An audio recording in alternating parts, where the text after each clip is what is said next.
Ay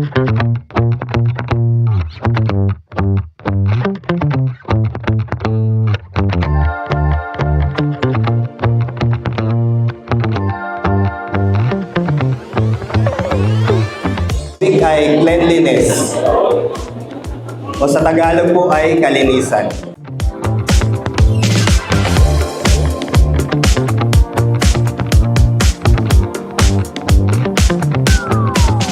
Ngunit higit pa sa isang kasabihan, ang kalinisan ay isang paraan ng pamumuhay. Ito po ay nagpapakita ng ating paggalang po sa ating sarili, sa ating kapwa, at sa ating bayan.